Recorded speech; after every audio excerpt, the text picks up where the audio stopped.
Bon jeudi à tous, nouveau market update et résumé des derniers jours sur les marchés. On avait premièrement les données de l'inflation aux États-Unis la semaine dernière qui étaient sorties beaucoup plus élevées qu'attendu. Donc ça avait amené un repricing à la hausse au niveau des taux d'intérêt et a amené les yields et le USD à monter. Finalement, on n'a pas eu de continuité de ça cette semaine, ce qui veut donc dire que la nouvelle est price-in. Souvent, c'est comme ça que le marché va bouger. On a une nouvelle ou une donnée économique qui est importante. Le marché va s'ajuster par rapport à ça.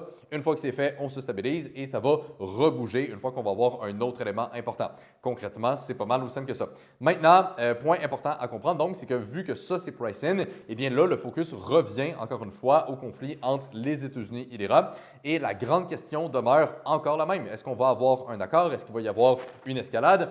Personnellement, je pense encore qu'il y a plus de probabilité d'avoir un accord. C'est ce que je pense depuis le début de ce conflit-là. Mais il faut encore attendre les confirmations. On a beaucoup de fake news, notamment cette semaine, par rapport à ça. Donc, c'est super important de ne pas se faire avoir par justement une nouvelle qui, à première vue, a l'air, par exemple, super positive, mais qui finalement, 2 heures plus tard, se fait démentir. Donc, il faut juste faire attention à ce niveau-là. Mon dernier point à mentionner, on avait aussi les earnings d'NVIDIA cette semaine qui sont sortis un tout petit peu plus fort qu'attendu, mais pas suffisant pour vraiment surprendre le marché tant que ça.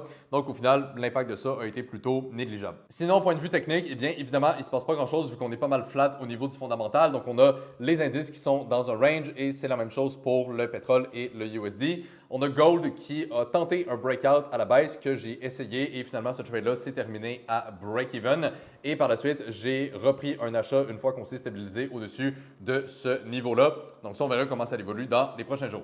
Donc bref, semaine quand même assez mouvementée au niveau du fondamental, mais finalement, on n'a pas eu de direction vraiment claire qui a suivi. Donc là, la question, c'est qu'est-ce qui va arriver au niveau du conflit entre les États-Unis et l'Iran? Est-ce qu'on va vraiment avoir un deal ou alors est-ce que les négociations vont continuer? Donc c'est principalement ça qui va être à surveiller pour les prochains jours.